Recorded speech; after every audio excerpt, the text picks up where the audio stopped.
Welcome to a new Voltlog. Today we are taking a look at this UT 211B clamp meter, which is quite popular among hobbyists because it can do both AC and DC measurements, and it has 1 milliamp resolution on the DC measurements and 0.1 amp and 0.1 milliamps on AC current measurements. We're also going to take a look at this P1600D test lead kit, which has a bunch of accessories that might be useful on the electronics bench. The products were provided for free by Banggood.com for the purpose of this review. So if you're interested in them, I invite you to check out the links I placed in the description below.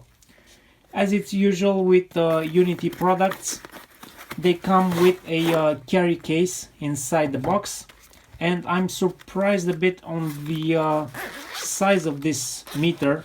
It's kind of smaller than I was expecting. I don't know why I was expecting it to be bigger. Maybe because I saw some of the industrial clamp meters from Fluke and they are much bigger. The meter can also measure resistance, voltage, diodes, continuity test, capacitors, and frequency. It also has a non-contact voltage detector, and the sensor, I believe, is this small bump at the end of the clamp. So this is kind of the size of the meter. It's pretty ergonomic, and you can reach the input selection switch easily. You also get a couple of input jacks on the bottom of the meter, and inside the package you get a pair of test leads, but these feel like PVC coated. I don't think they're silicone leads. Probably towards the higher range of quality on PVC leads. They're not very rigid, they're kind of soft, but not as soft as some true silicone leads. It seems that the meter came with batteries already installed, even though it's mentioned on Banggood's website that batteries are not included. It works with a couple of AAA batteries, as mentioned on the battery cover door. I'm glad that today almost all meters are using AA or AAA batteries, which in my opinion is much nicer than the 9 volts battery that we were used to in the past. They're pretty cheap to replace, and you get better capacity. This one, it's a 6000 count meter, but the 600 milliamp range is only available on AC measurements. Anyway, I suspect some noise will be present, so you won't benefit from the 0.1 milliamp resolution on the AC measurements. You won't be able to take advantage of that fully. The meter seems to be built okay. I don't feel it bending or squeaking in any way when I apply some force. I like that the input jacks are placed on the bottom of the meter or on the side, depending on how you hold it. The point is they're out of your way, and they don't crowd the front panel. The clamp has some reasonable tension in the spring. It feels okay. However, I do not like the rotary switch. The detents are too soft, and it's quite easy to place the switch between the detents, or you can easily skip past the detents. Also, they could have painted the indicator dot red or some other color. I'm thinking red because of the theme of the whole front panel, just to make it easier to spot the switch position. The LCD has a good contrast and good viewing angles, except for the top view where you start to lose the contrast, but still quite okay, and the digits are big enough for my eyes at least. They're not very large, as we've seen on previous multimeter reviews, but certainly considering the overall size of this meter, they are decent sized digits. The backlight seems to have a single LED shining from the left side.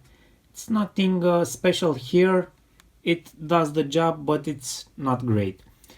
Auto ranging is decent, but not very slow, but not particularly fast either. As you probably won't be using this as your daily driver, it shouldn't bother you much that the auto ranging is not particularly fast.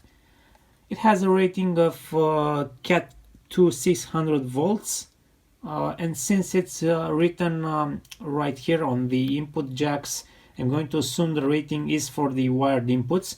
We also have some ratings written on the clamp itself, and it's the same ratings. We'll check the input protection later when we do the teardown to see what they've used there. The backlight seems to have a timeout of approximately 15 seconds, as we've seen it just turned off. That's annoying. I want to be able to keep it on and have at least 1 minute timeout.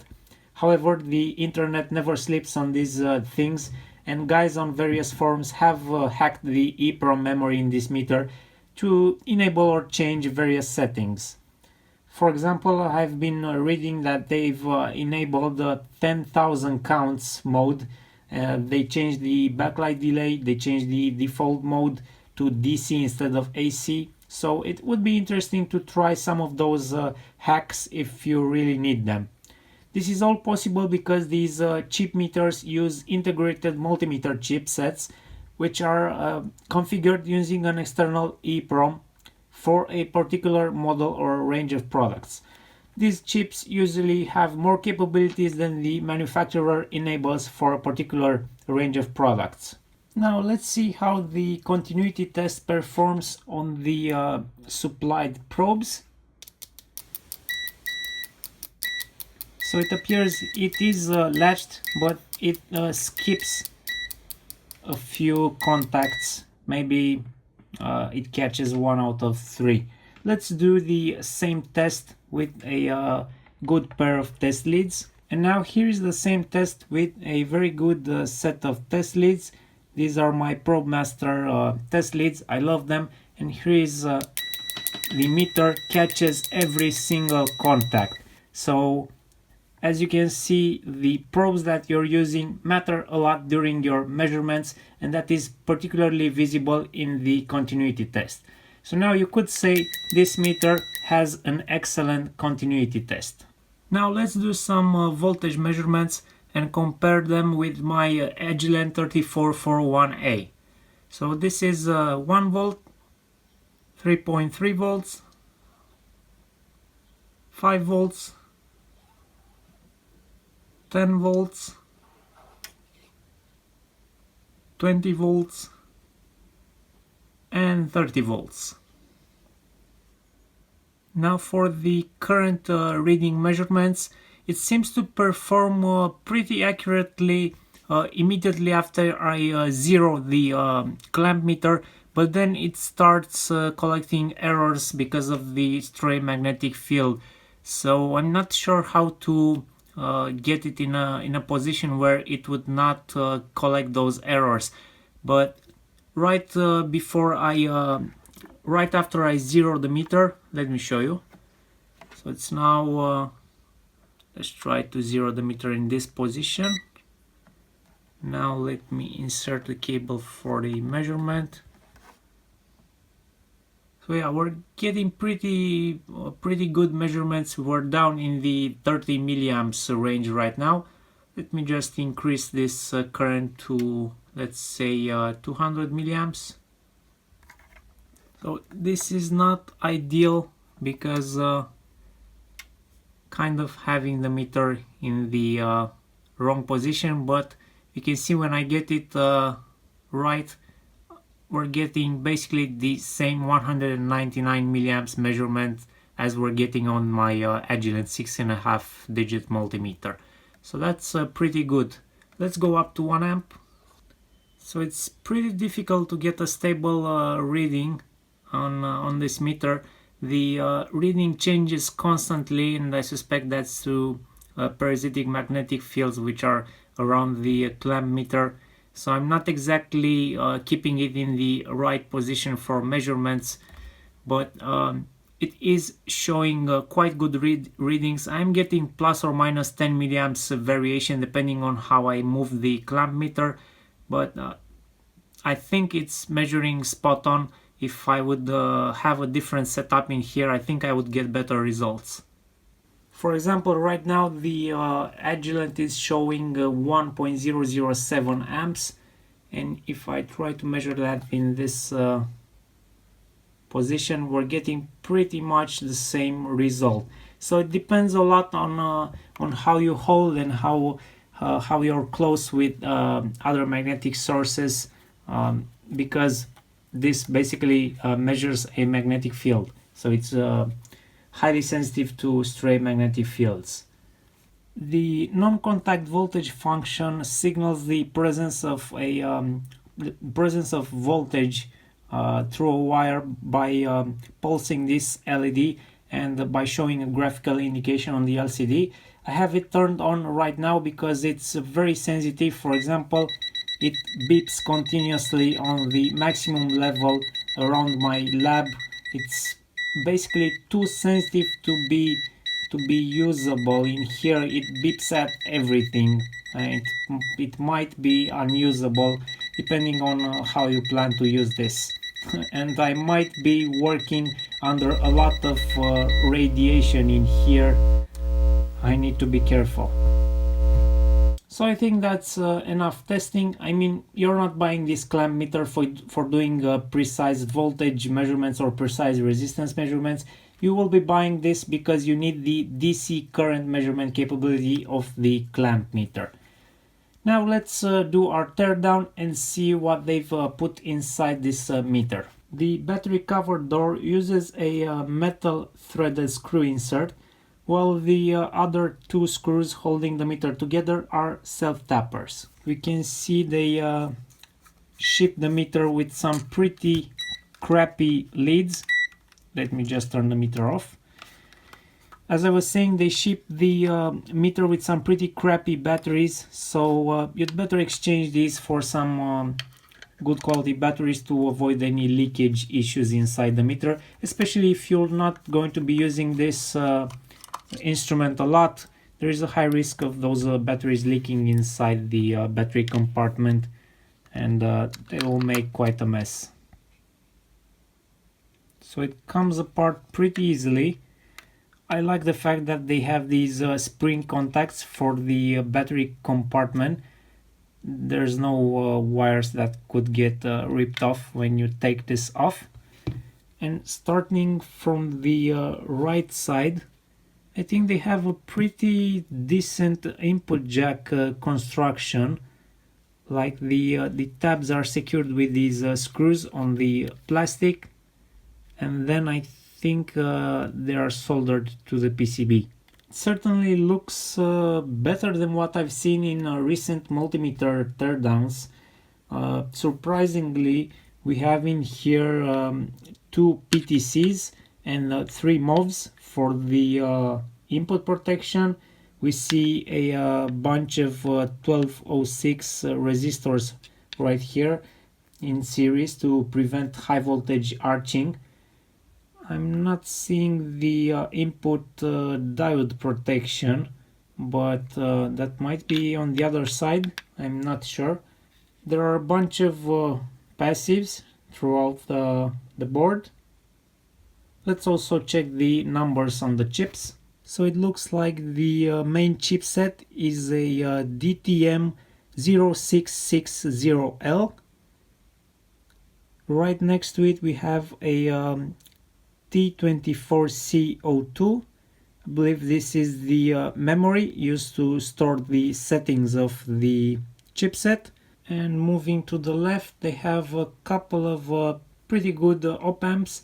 They have the GT7161 and the OPA2376. These op-amps have a low drift, they're rail to rail. small offset, pretty good. And you'd expect to find something like this in a multimeter. They're probably used to amplify the signal from the clamp sensor. There isn't much happening on the other side of the board, just a few passives and the LCD with its backlight film. Here's something interesting I noticed on the PCB. By changing this resistor jumper from one position to another, I think they can change the function of the button from 0 to relative. And I'm talking about this button right here, but of course you would need the 0 button on a clamp meter to zero out the errors. So why would you want to switch that to a relative button? I'm not sure. I'm not sure how the protection of the clamp itself should be evaluated. The only thing I could think of is the insulation of the clamp so that there is no possibility of accidental contact with a live wire through the clamp. But other than that, I can't think of any other criteria for judging the rating on the clamp itself. Overall, a good and clean construction inside. I didn't notice anything nasty. You get the input protection features that you don't find on cheap meters, so it looks pretty good. But this is not exactly a cheap meter. It is around the $70–80 mark. So in this price range, there is plenty of profit margin to add $1 or $2 worth of passive components for protecting the input of the meter. And there are also plenty of $50 multimeters on the market that have good input protection. So I don't think there is anything special in here. You would expect something like this from this price range. You might think $80 is a lot for a clamp meter, but if you need the DC current measurement with this resolution, you might find your options are very limited, and $80 starts to sound like a good deal. The average hobbyist will probably avoid spending that much on a clamp meter that only gets used occasionally, and I would do the same. However, I have worked on projects where there was money to be made, and $80 is a small price for having a DC current measurement with decent resolution. As shown in the teardown, the meter has decent protection features on the input jacks. If you want to use it for probing voltages, it should be safe enough. And now let's take a quick look at the probe set I got. Like mentioned in the beginning of the video, it's model number P1600D, and it contains 12 pieces, but there are various models that you can get. They have different style of probes and clips inside, so I encourage you to check out the link in the description and discover the others. This set is $30, which is not bad for a good set of leads and accessories. I think the DANIU name doesn't represent the actual manufacturer. They might be rebranded and you might find these under a different name as well. But anyway, these are the contents of this kit. You get a set of normal multimeter leads, a set of these parrot style clips, another set of parrot style clips, but these ones are piercing, a big set of alligator clips, a small set of alligator clips, and a set of silicone leads, which are supposed to be 1 meter in length. Let's take a look at the ratings of these cables. They're Cat 3 1000 volts. There doesn't appear to be anything written on the cables themselves. They feel reasonably soft. They're advertised as silicone. It seems like silicone to me, but certainly not as high quality as the ones I have from ProbeMaster or the ones from my Fluke 87. But I don't think they're lying. I think these might be silicone leads. Let's take a closer look at the pros. They come with these high voltage guards, which pretty much everyone hates. So I will take these off. Let's try to connect them and redo the continuity test on the UNI-T meter to check out these probes. Really nice insulated banana jacks. Even the tip is insulated, so if you have one end of these connected to some high voltage and you accidentally touch these disconnected banana jacks, the risk of electrical shock is minimum. Okay, so the first thing I don't like about this is that you're left with a pretty long probe when these are connected on the end. So I kind of like the smaller probes like the ones from the Fluke meters or the ProbeMaster probes. Those are smaller, and the tips on these are incredibly long. So I think that's kind of annoying when you're used to working with shorter tips. They're not particularly sharp, but let's see how they behave on the continuity test, because that tells us a lot about the material that they're made of and how good it conducts electricity. So it's not very good. They're kind of behaving like the UNI-T supplied probes. Nothing like a good pair of probes which will trigger that continuity test every single contact. So as you can see, on one side I'm spinning the probe as I'm testing. So on one side it appears to be triggering much faster than on the other side, or maybe it depends on how much pressure I put on these, but they're certainly not responding as good as I was expecting.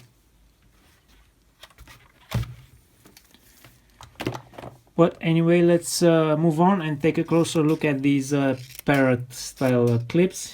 Not even sure if these are parrot style. How would you call these? I guess these could be very useful for grabbing a wire or a terminal from a through-hole component and probing inside the circuit. You get this long reach, and then all this is insulated, so this can be around inside some equipment, and you're only probing the one side of a through-hole component. But to me the most interesting piece out of this set are these parrot style clips with a piercing function. Not sure if that is visible on camera. There is a needle right there which will pierce through a cable. So I have this 1.5 millimeter cable connected on the negative lead, and the piercing tool on the red terminal. So let's try this. I'm on the continuity tester. You can see no pressure applied, and it's piercing the cable, making a connection. And if you can see, those small dots are the points where the needle pierced the insulation of the cable. So this should be pretty useful for measuring in various electrical circuits. For example, in automotive circuits, I believe that is why these were advertised for automotive use. I can certainly think of how this could be useful when measuring something in car's wiring harness, where you can't just strip away the insulation and measure the continuity of a cable. But with this probe, it just makes a very small sharp hole. It makes a contact, and you can measure that particular wire in your circuit. So these things should be pretty useful. And now let's also take a look at the alligator clips. These are the big ones, and you can see a lot of teeth in there. They also feel pretty strong, so I think these will make a pretty good connection on anything. Is there any rating on these? Yes, so it appears they're good for 1000 volts and 32 amps. 32 amps seems a lot. They are big alligator clips, but not sure if they will be able to carry 32 amps. That's a lot of current. And the small clips are basically a smaller replica of the bigger ones. They also have a bunch of teeth in here. So these will be pretty useful together with the parrot clips, but the multimeter probes I don't like their quality, I don't like that they're too long, so I don't think I will be using these two. So to wrap this up, I think it's a nice kit of multimeter accessories, except from the multimeter probes. You get some pretty useful stuff, and you have plenty of different options to choose from the different kits that they sell. Just don't expect the same level of quality as you would get from ProbeMaster or Fluke Agilent. The price should also be considered in this comparison. You would never get all this stuff for $30 from Fluke or any other big manufacturer. Everything considered, I think it's a good deal, especially for those of you who might need these kind of accessories often enough, like in this case for automotive measurements. As always, don't forget to check out the links I place in the description below. It always helps if you like the video, subscribe the channel, everything on that area, and hopefully you will join me on my next video. Thank you for watching.